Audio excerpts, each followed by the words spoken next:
Hello again, and welcome back to part two of our discussion around the neuroscience and power of community when releasing alcohol. If you listened to my first episode, thank you very much. And I just have a couple more things to discuss with you guys. I hope it's going to really get your curiosity piqued. It's time to take action, and you know that. I'm not here to convince you.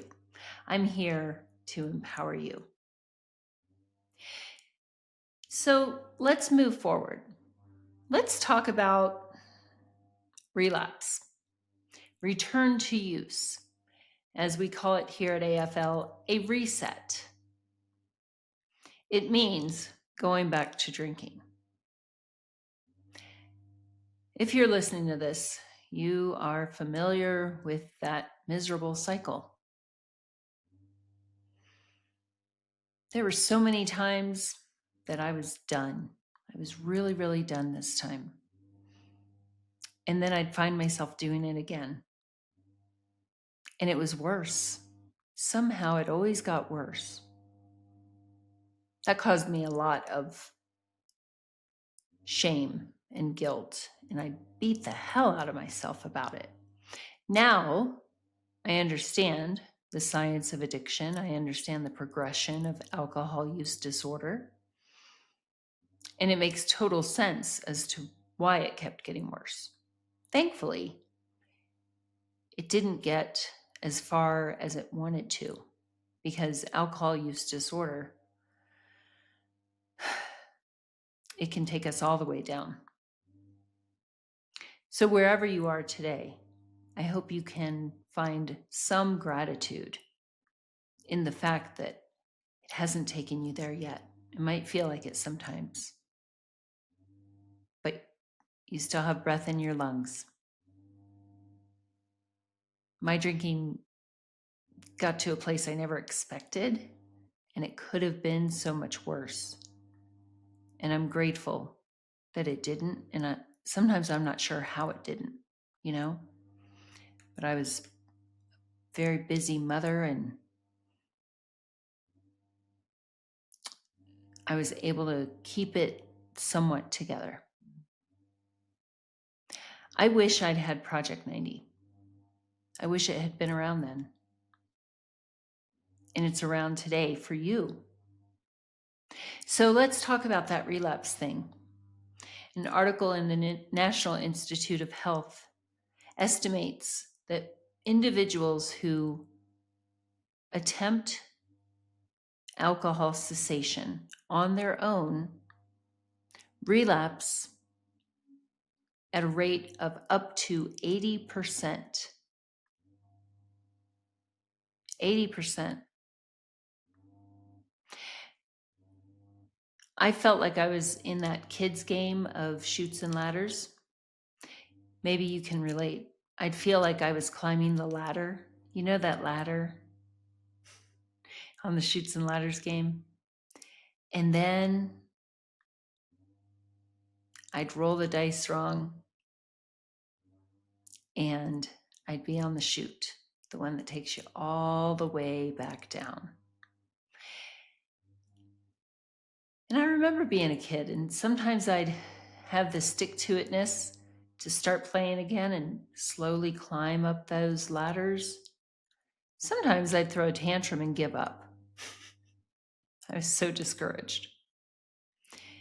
And that's how I felt when I'd find myself yet again drinking. Sometimes I'd want to give up. And thankfully, something inside me knew that I couldn't. I couldn't afford to go out like that. I couldn't afford for that to be the memory my kids would have of me. So I got back up. And so far, I've stayed back up, despite life getting lifey. And you can do it too. And so community is a buffer against relapse, reset, return to use. A few things happen. Number one, community helps us break the cycle of negative thinking. There's stages of relapse, there's the prelapse, and that consists of the mental relapse and the emotional relapse. Those things happen before the physical relapse. And so during this journey, like I said, when emotions start to come up, things that we didn't think we would have to feel, or when holidays come up, or that party that you have to go to, or that business event where you're expected to order the nice bottle for the table and you're expected to drink it. Those things, they can be real tricky. And the thinking that leads up to it can leave us so vulnerable that we might drink during those situations. But see, in our community, you get to talk about that stuff. Hey, I've got this convention coming up. I drink with these people like crazy. It's a drunk fest. How am I going to do this? And you've got your community. You've got people who are further along saying, I went through the same thing. And guess what? Nobody died just because I didn't drink. And I got more deals than I've ever gotten in any year I've attended, because I was clear-headed, lucid. I followed up. I remembered everything that happened. Also, because of alcohol's nature, it is a depressant. It amplifies our negative thinking. And so look at it this way. Your brain has come to depend on alcohol to feel good at all, in the least. Your brain has stopped making enough dopamine to help you allow you to feel real pleasure or contentment. And then you start to feel all these emotions and you're craving like crazy. It is a spiral, isn't it? And what are you doing? What are you doing walking alone all by yourself in that very dangerous neighborhood? Are you going to power through it? Is that sustainable? Has it been sustainable? If it were sustainable, you'd be doing it. And so being able to talk about this stuff is going to help you reframe. It's going to help you look at things through a different lens. It's going to support you. You're going to be surrounded by people who are reminding you of your success.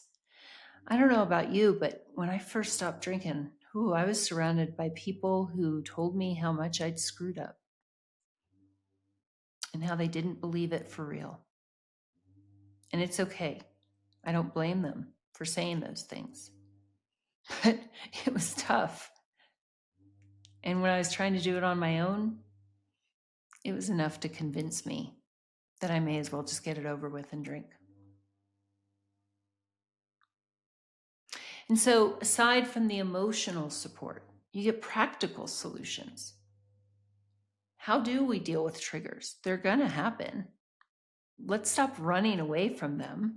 Let's turn around and face them and put them in their place. What are some healthy coping mechanisms? And yeah, those things take practice, right? This whole deep breathing and going for a walk to clear your head. Yeah. I didn't want to do any of that stuff. I just wanted to have a drink. But I was tired enough of the nonsense that I was willing to stick with it. And when I surrounded myself by women who were doing the same thing, it helped. We went through it together. And then we got to see each other win. We got to see each other go through those tough moments, those tough days, those evenings. And wake up the next day and say, I'm so glad I didn't drink. So, what would that be like for you?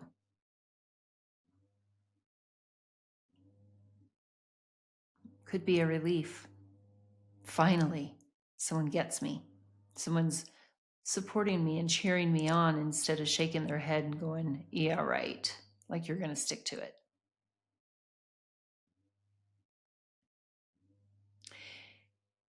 There's also a huge part when we talk about accountability partners. An accountability partner provides real time feedback, someone you can lean on in moments of struggle. They're going to happen. You know, in AA, they do have a lot of meetings. I'm really glad they do. They have a lot of online meetings. And sometimes people don't pick up the phone. They might be busy. And it's not because they don't care. But let's face it, guys, when those cravings hit, they hit hard, and we need support then in that moment, like 2 moments ago. And so you're going to have a community in Marco Polo on the forum, which is another platform we use, where you can be in real time saying, I'm having a tough one. And someone's going to see it. A coach might see it. A member's going to see it. One of our admin team might see it and say, hey, let's reach out to this person. We're all invested in your success. And so, what might that feel like? I know it seems weird, right? To be vulnerable and talk about those things. Except we know what happens when we don't, right? Like I said, dangerous neighborhood, our heads. Let's not wander around by ourselves. So that forms a connection that offers support. You need it. You're human. We're built for it. We're built to support others and be supported by others. We're built for connection and community. And so, what might that be like? There's also the component of positive peer pressure. We talk a lot, don't we, about the negative peer pressure.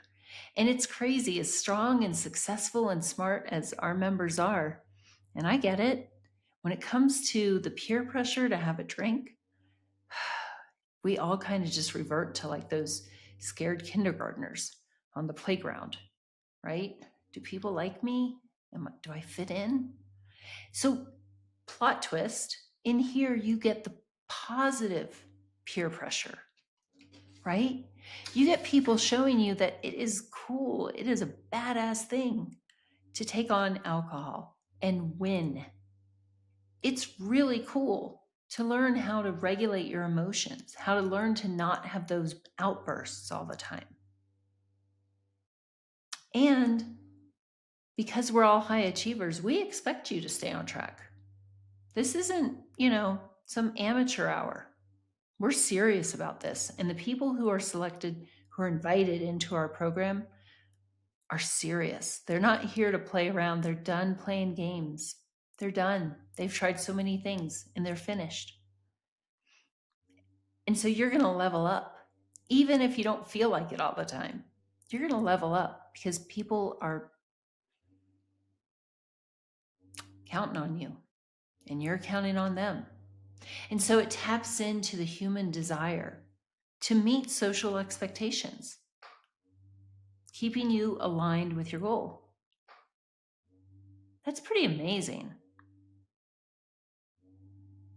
That feels really good, right? We've all been part of that. You know, that class where, the teacher is just different. They just expect you to do certain things a certain way. We all knew the teachers, maybe the professors, where you were allowed to walk in a couple of minutes late. It's no big deal. And that kind of set the tone, didn't it? To not really take it seriously. I'll take a few shortcuts on this assignment. just a little bit. They won't mind. They're laid back. What about those professors? And boy, I had them. And they always seemed to be for the 8 a.m. classes, didn't they? That if you were even 20 seconds late, that door was locked. And you'd better not go press your face against the glass, because then you were just going to get a scowl from the professor and a bunch of smirks from the from the students who were there on time. We've all had them. And so we weren't late to those classes, were we? Right. We rose to the occasion. That's how it is here. There's no not showing up. You know, the coaches here, we continue our education. Stanford, Cambridge, Yale. We're taking courses to continue to grow because you guys deserve the best. You deserve the best coaches. And we're sure showing up for that assignment. And we have expectations, and your fellow members have expectations. And you will rise to the event, to the occasion, because that's what you do. You've done it throughout your life. So let's get you back to who you really are, right? There's a lot to be said for that positive peer pressure.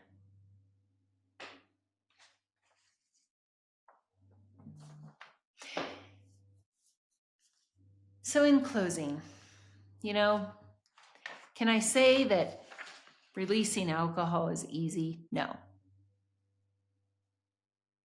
Is it doable? Absolutely. Absolutely. And the science supports it. It supports community. It supports connection because we're made for it. Our methodology is proven to work. It's not just us out here going, we've got the magic. No, it is magic. It's crazy, the things that happen in here, the changes, the connections. I've said things on calls, and a member will say, Coach V, how do you know that? It's like you're walking around in my head with me. And I'm like, I lived in that dangerous neighborhood, right? Can't play a player. If I haven't done it, I've thought it, or I've tried to. And I got sick of trying to get away with things. And so, yeah, I'm like-minded. I am like you. I was you. Different, but the same kind of stuff running through my head. So there's nothing special about me. I did it. I mean, it's definitely special, but I'm a human with a brain just like you. And I know the tricks. And I know you're tired of getting away with it. I know you're ready to be accountable. I know, because that's how everyone feels when they come in. And that's how I felt when I finally got a community and I stuck to it. And I had professionals helping me. This is not a knock on AA or sponsors, not at all.